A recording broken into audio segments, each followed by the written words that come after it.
말씀은 디모데후서 3장 14절로부터 17절까지의 말씀입니다. 저 여러분이 한 절씩 교독하도록 하겠습니다. 그러나 너는 배우고 확신한 일에 거하라. 너는 내가 누구에게서 배운 것을 알며 또 어려서부터 성경을 알았나니 성경은 능히 너로 하여금 그리스도 예수 안에 있는 믿음으로 말미암아 구원에 이르는 지혜가 있게 하느니라. 모든 성경은 하나님의 감동으로 된 것으로 교훈과 책망과 바르게 함과 의로 교육하기에 유익하니 이는 하나님의 사람으로 온전하게 하며 모든 선한 일을 행할 능력을 갖추게 하려 함이라. 아멘. 이는 하나님의 말씀입니다. 히브리어로요 아비몰이라는 그런 표현이 있습니다. 앞에는 아비니까 뭐 같아요? 아버지하고 좀 관련이 있어요. 랍비 문헌이나 유대 전통에 그러한 종종 등장하는 그런 표현 중에 하나인데요. 문자적으로 표현하면 이렇습니다. 나의 아버지, 나의 스승. 그러니까 단순한 아버지의 육신적인 그런 아버지를 넘어서서 지혜와 가르침의 근원이 되고 또 나의 삶과 신앙의 모범이 되는 스승으로서 아버지를 존경하며 또 어떤 경칭으로서 사용되는 것이 바로 이 아비몰이라는 그런 표현입니다. 그런 의미에서 바울은 디모데에게 있어서 뭐라고 불릴 수 있을까요? 아비몰이라고 불릴 수 있는 그런 사람이라고 할 수가 있겠습니다. 왜요? 바울은 디모데에게 있어서 영적인 아버지였잖아요. 그에게 생명과 지혜를 또한 가르쳐주고 또 무엇보다 자신의 삶의 모습을 통하여서 디모데가 어떠한 신앙의 삶을 살아가야 하는지 본을 보여준 자가 바로 사도 바울이라고 할 수 있기 때문인 것입니다. 오늘은 아버지 주일입니다. 그동안 아버지로서 하나님께서 맡겨주신 육신의 자녀와 또 교회의 영적인 자녀들을 위하여 눈물과 땀을 흘리며 수고해 주시고 헌신해 주신 우리 아버지들께 다시 한번 이 시간을 빌어서 감사를 드리며 박수 한번 올려드리겠습니다. 아버지들 감사합니다. 수고해 주셨습니다. 하나님께서 여러분의 그런 사랑과 수고를 기억하시고 아름다운 열매로 응답해 주실 줄 믿고 이 시간 감사를 드립니다. 바라기는 지금까지 그러하셨던 것처럼 앞으로도 가정에서나 교회에서나 여러분이 속한 그런 사회 안에서 하나님께서 맡겨주신 내 육신의 자녀들뿐만 아니라 영적인 자녀들을 위하여 아비몰이로서의 역할을 온전히 감당하시는 여러분 되시기를 간절히 원합니다. 그래야 하나님께서 여러분에게 물려주신 그 신앙의 유산들을 이 영적인 자녀들에게 계속해서 전수하며 나아갈 수 있는 저와 여러분의 모습이 되기를 원합니다. 그런 의미에서 옆에 계신 우리 아버지들에게 이렇게 말씀해 주세요.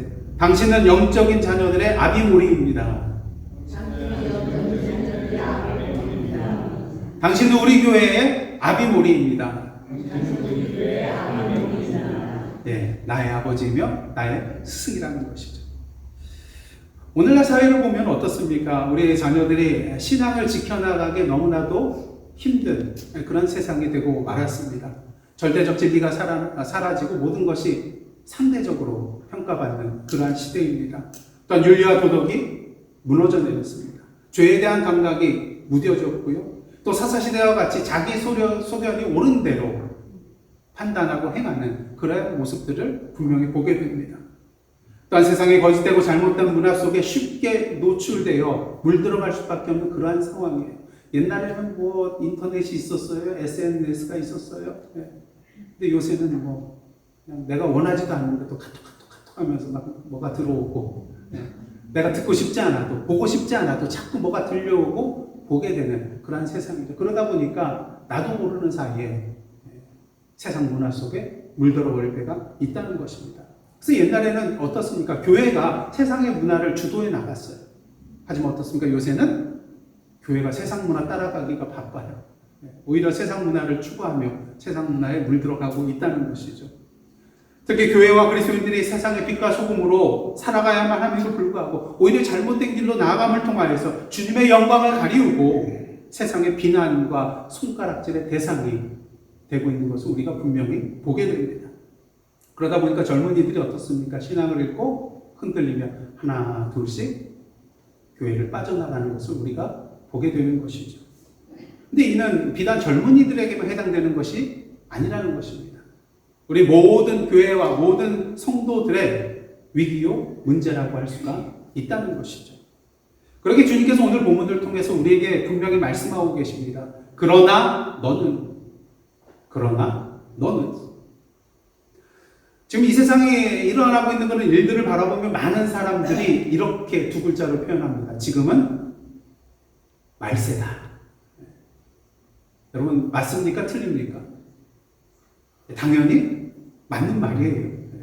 왜냐하면 지금 우리가 실제로 성경적으로 말세의 시대를 살아가고 있거든요. 자, 그렇다면 언제부터 말세가 시작이 된 것일까? 디모데후서 3장 1절을 한번 보시기를 원합니다. 한번 다 함께 읽겠습니다. 시작. 너는 이것을 알라. 말세에 고통하는 때가 이르러. 그래서 고통하는 때라고 할 때 이 고통하는 데 해당되는 단어는 칼레포스라는 헬라어를 사용을 하는데요. 곤란한, 또 견디기 어려운, 위험한 이러한 의미를 가지고 있는 단어입니다. 근데 고전 헬라에서는요, 어떤 때 쓰이냐 하면요, 위험한 야생동물에 대하여. 그러니까 그 뜻이 확 와닿죠. 야생동물을 이렇게 맞닥뜨렸다고 한번 생각을 해보십시오. 그 다음에 포효하는 바다. 험한 물결이 그냥 치고 있는 그 바다를 향하여서 칼레포스라는 이 단어를 사용했다는 거예요. 그러니까 어떤 의미인지 여러분들 더욱더 시각적으로 와 닿으시죠. 그 다음 특히 마태복음 8장 28절을 보면요, 이런 내용이 나옵니다. 또 예수께서 건너편 가다라 지방에 가시매 귀신 들린 자 둘이 무덤 사이에서 나와 예수를 만나니 그들은 몹시 사나워 아무도 그 길로 지나갈 수 없을 지경이더라.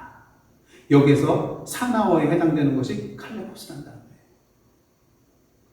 그러니까 말세에 고통한 때라 그랬는데 이것이 어떠한 상황인지 이 표현만 보더라도 우리가 분명히 알 수 있게 된다는 것이죠.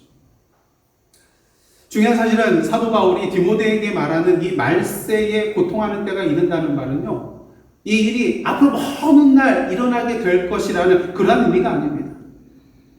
이미 이 고통하는 때를 지금 디모데가 지도자로 있는 어느 교회예요? 에베소 교회가 이미 직면하고 있었음을 우리는 너무나도 잘 알고 있습니다. 자, 그렇다면 바울이 왜 굳이 말세라는 표현을 썼을까? 왜냐하면 말세는 이미 예수께서 이 땅에 오심으로 이 땅에 시작되었기 때문인 거예요. 사도행전 2장을 보시면 성령 강림의 사건이 나옵니다. 그리고 직후에 베드로가 설교를 하는 그런 장면이 나오는데요. 그 내용 가운데 베드로는 선지자 요엘의 그런 말을 인용하면서 이런 말을 합니다. 사도행전 2장 17절 상반절입니다. 하나님이 말씀하시기를 어느 때예요? 말세에 내가 내 영을 모든 육체에 부어주리니. 언제 하나님의 영을 부어주신다고요? 말세에. 근데 그 일이 언제 일어났습니까? 오순절 성령 강림 사건 때 일어났잖아요.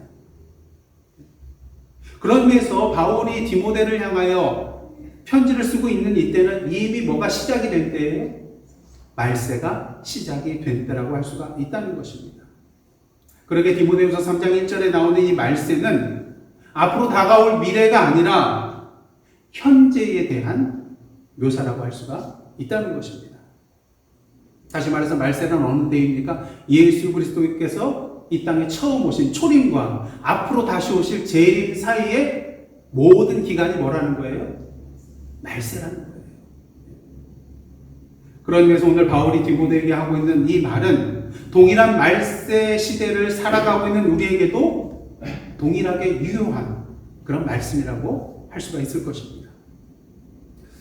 바울은 디모데에게 말세 때에 악한 자들이 나타나게 됨을 알려주고 있는데요. 2절부터 5절 상반절까지의 말씀을 통해서 그들이 어떠한 자인지에 대해서 19가지로 굉장히 많습니다. 19가지로 그들이 어떠한 자인지를 설명을 해주고 있습니다. 그래서 이 19가지의 내용을 한번 보실 텐데 혹시 내가 여기에 혹시 한 가지라도 속한 것이 있지는 않는가 한번 자신을 돌아보고 살펴보시기를 원합니다. 2절부터 5절까지 말씀 제가 천천히 공동하겠습니다. 사람들이 자기를 사랑하며 돈을 사랑하며 자랑하며 교만하며 비방하며 부모를 거역하며 감사하지 아니하며 거룩하지 아니하며 무정하며 원통함을 풀지 아니하며 모함하며 절제하지 못하며 사나우며 선한 것을 좋아하지 아니하며 배신하며 조급하며 자만하며 쾌락을 사랑하기를 하나님 사랑하는 것보다 더하며 너무나도 잘 아시는 말씀이죠. 경건의 모양은 있으나 경건의 능력은 부인하니. 만약에 이 19가지에 대해서 여러분들에게 이 설교 시간을 통해서 설명을 한다면 오늘 설교 시간으로 턱없이 부족할 것입니다. 그러기 이 19가지에 대해서 한마디로 요약을 해드리고자 하는데요. 그 키워드가 2절 상반절과 4절 하반절에 나와 있습니다. 한번 다 함께 읽겠습니다. 시작. 사람들이 자기를 사랑하며 하나님 사랑하는 것보다 더하며. 그렇습니다. 궁극적으로 하나님을 사랑하지 않고 자기를 사랑하는 사람들이 바로 이 19가지에 해당되는 자라고 할 수가 있다는 것입니다. 여러분 복음서에 보면 한 율법사가 예수께 찾아와서 어느 계명이 가장 큽니까? 이런 질문을 하죠. 근데 예수께서 뭐라고 대답을 하십니까? 내 마음을 다하고 목숨을 다하고 뜻을 다하여 주 너의 하나님을 사랑하라 하셨으니 이것이 크고 첫째 되는 계명이요 둘째도 그와 같으니 내 이웃을 내 자신과 같이 사랑하라. 이 두 계명이 온 율법과 선지자의 강령이니라. 이런 말씀을 해주십니다.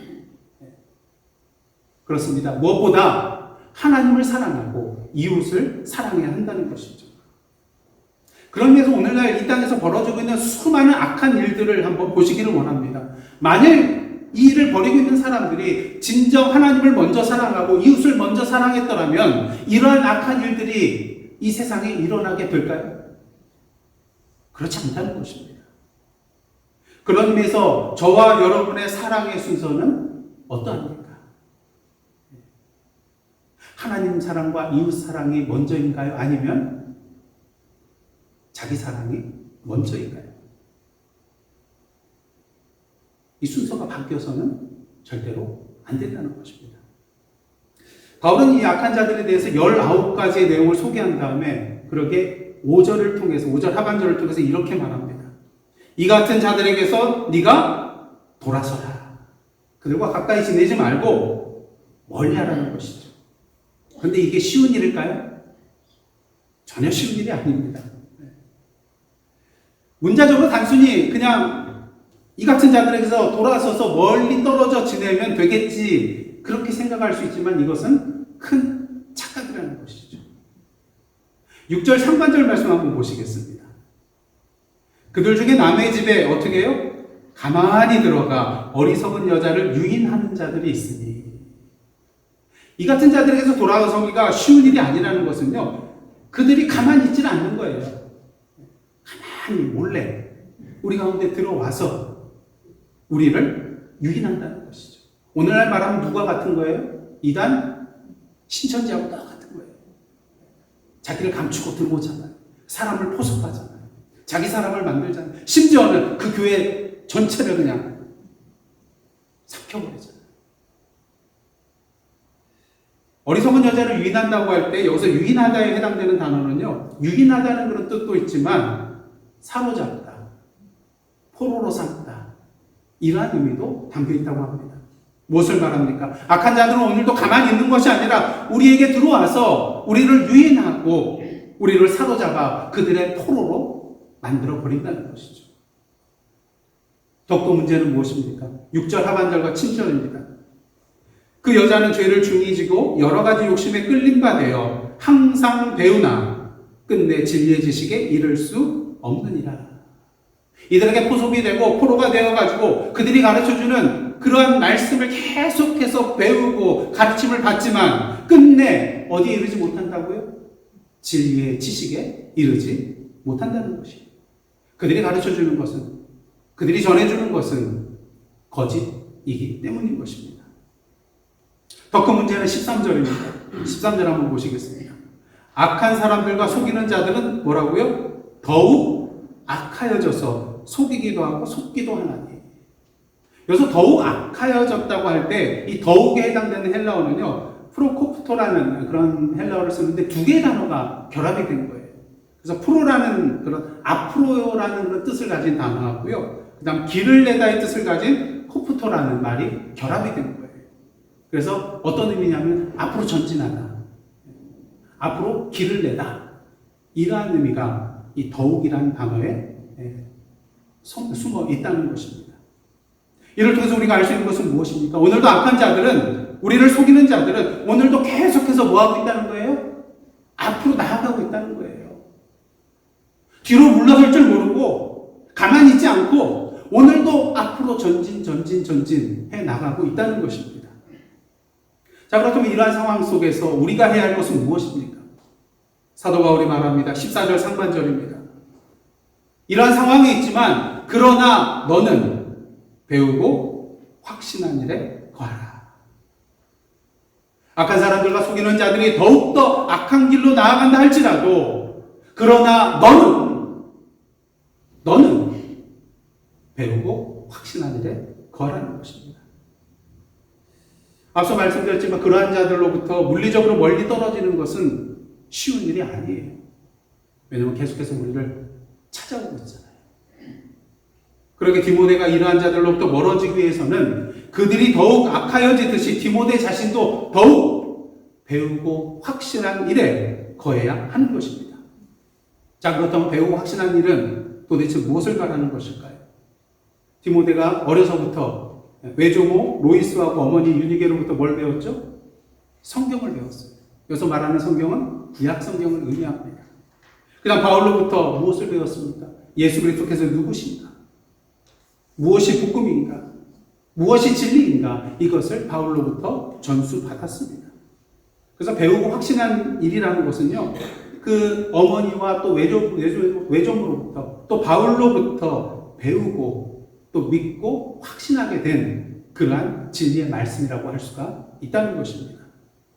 중요한 사실은 바울이 이 배우고 확신한 일에 뭐 하라고 말하고 있어요? 거하라. 거하라고 말하고 있습니다. 그냥 지식적으로 알라 얘기 아니에요. 거하라. 이 거하라는 말은 머무르다, 지속하다, 거주하다, 견디다, 이런 뜻을 가지고 있습니다. 다시 말해서 진리의 말씀을 그 말씀 안에서 떠나지 말고 계속해서 그 안에 머물러 있어야 한다는 거예요. 어떤 일이 있어도 견뎌내야 한다는 거예요. 거기에 거주하며 살아야 한다는 것입니다. 그 이유는 무엇일까요? 그 이유가 여러분들이 잘 아시는 15절부터 17절 말씀 통해 우리가 알 수가 있습니다. 자, 15절을 보시면 하나님의 말씀에는 어떠한 지혜가 있어요? 구원에 이르게 하는 지혜가 있습니다. 또 16절을 보시면은 하나님의 말씀은 교훈과 책망과 바르게 함과 의로 교육하기에 유익한 말씀이라는 거예요. 우리에게 유익을 주는 그런 말씀이라는 것입니다. 그 다음에 17절 보시면 하나님의 사람으로서 온전히 선한 일을 행할 능력을 갖출 수 있게 해주는 것이 바로 하나님의 말씀이라는 것이죠. 그런 데서 배우고 확신한 일에 거한다는 것은요, 단순히 그냥 성경 말씀을 읽고 구절만 암송하고 주일 예배에 그냥 출석하는 것만을 의미하는 것이 아니라는 거예요. 한번 다 함께 요한복음 15장 4절과 7절 말씀 한번 다 함께 봉독하시겠습니다. 시작. 내 안에 거하라. 나도 너희 안에 거하리라. 가지가 포도나무에 붙어있지 아니하면 스스로 열매를 맺을 수 없음같이 너희도 내 안에 있지 아니하면 그러하리라. 너희가 내 안에 거하고 내 말이 너희 안에 거하면 무엇이든지 원하는 대로 구하라. 그리하면 이루리라. 그렇습니다. 배우고 확신한 일에 거한다는 것은 결국 말씀이신 예수 그리스도께서 누구 안에 거하는 삶이에요? 내 안에 거하는 삶이라고 할 수가 있다는 것입니다. 그럴 때 우리는 주님 안에 거하는 삶을 살아감으로 오늘 본문 말씀처럼 말씀이신 예수 그리스도를 통하여 구원에 이르게 되고요. 주님께서 친히 우리를 가르쳐 주시는 유익을 누릴 수 있게 되고요. 무엇보다 하나님의 사람으로서 온전한 선한 일을 행하며 열매 맺는 일을 행하며 나아갈 수 있게 된다는 것입니다. 자, 그렇다면 지금 말세를 살아가고 있는 우리의 영적 자녀들에게 영적인 아버지로서, 남자뿐만 영적인 아버지 아니에요. 여러분들 다 영적인 아버지, 영적인 어머니십니다. 그러면 영적인 부모로서 이들에게 해줘야 될 말은 도대체 무엇입니까? 오직 하나예요. 다 함께 따라 하시길 원합니다. 그러나 너는 배우고 확신한 일에 거하라. 자, 그럼 이 말만 해주면 영적인 아버지로서의 역할이 다 끝난 것일까요?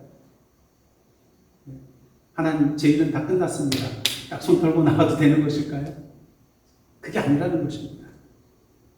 왜냐하면 우리가 이 말을 하기 위해서는 우리의 영적 자녀에게 복음의 진리의 말씀을 제대로 가르쳐주고 그들로 하여금 확신에 이르게 하는 일을 해야 하기 때문인 것입니다.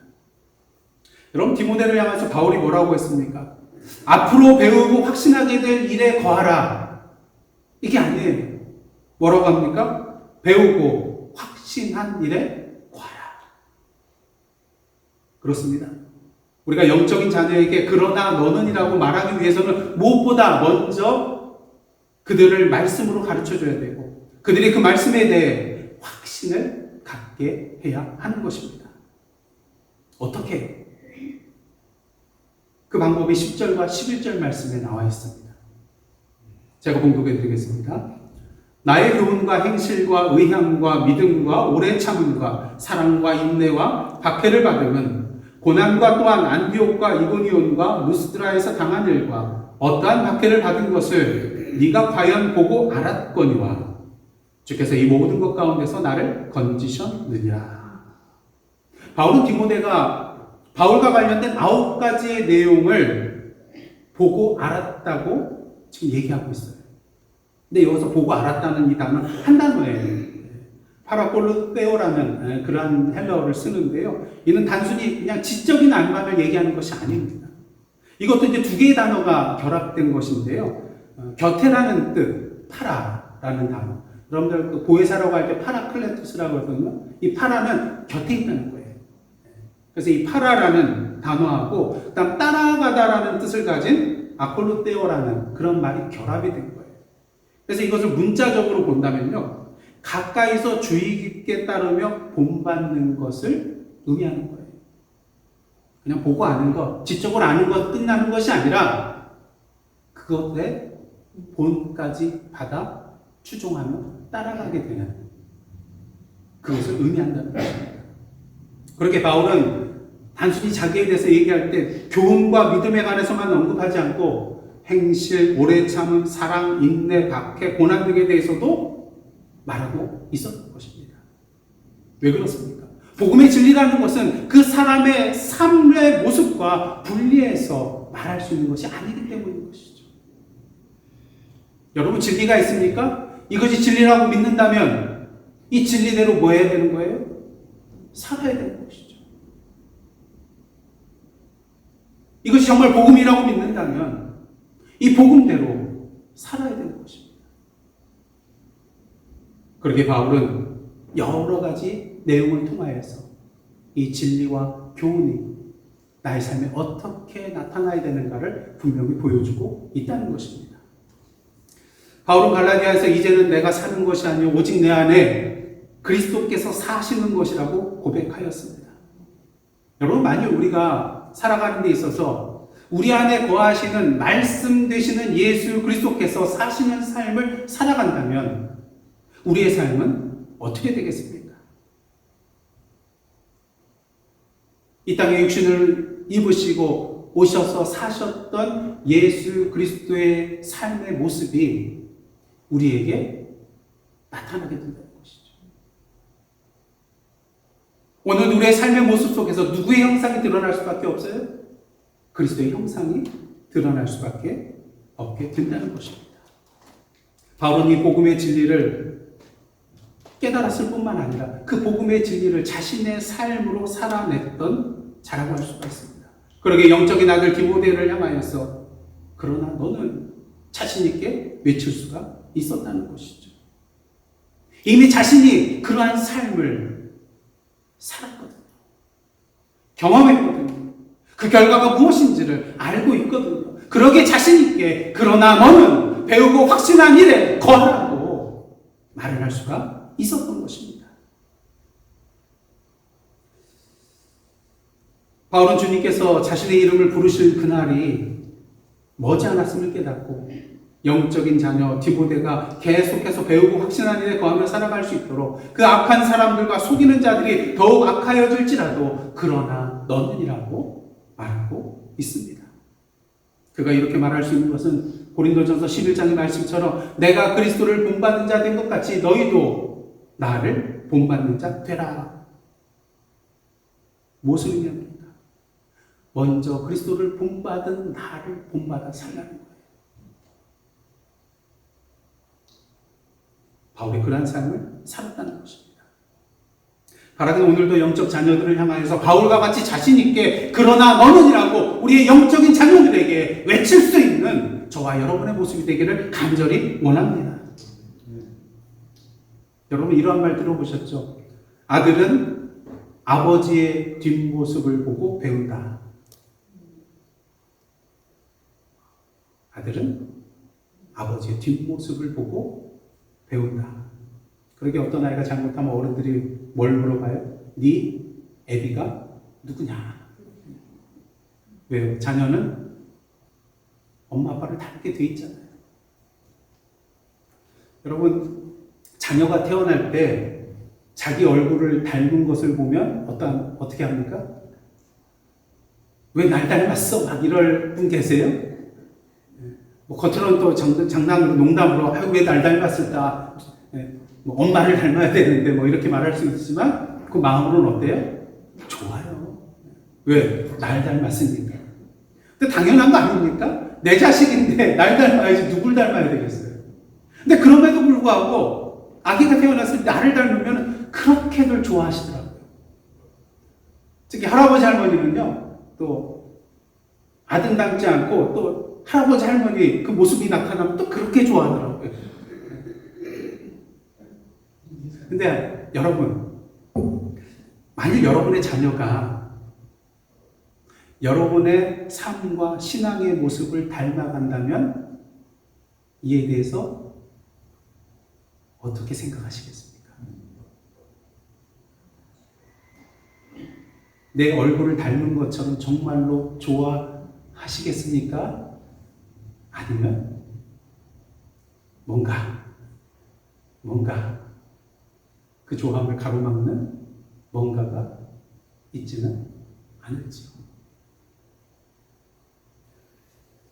만약 그렇지 않다면 영적인 아버지로서 어머니로서 우리가 해야 할 일은 무엇이겠습니까? 아버지 하나님께서 우리에게 영적인 자녀들을 맡겨주셨습니다. 바라기 오늘도 그 자녀들을 향하여 영적인 자녀들을 향하여 그러나 너는이라고 외치기 전에 내가 먼저 그러나 너는의 삶을 살아감으로 우리의 삶의 모습을 통하여서 그러나 너는이라고 자녀들에게 외치며 나아가는 저와 여러분의 복된 삶 되시기를 주님의 이름으로 축복합니다. 그러나 너는 오늘 아버지 주일을 맞이하여 저와 여러분에게 주시는 하나님의 명령입니다. 기도하시겠습니다. 그러나 너는 배우고 확신한 일에 거하라. 하나님, 오늘도 말씀이신 예수 그리스도 안에 거하며 우리 안에 계신 그리스도께서 사신받는 삶을 살아가므로 우리의 입술이 아닌 우리의 삶으로서 우리에게 허락하신 영적인 자녀들에게 그러나 너는이라고 외치며 나아가는 제대로 참된 신앙의 삶 되게 하여 주옵소서. 예수님의 이름으로 기도드리옵나이다. 아멘.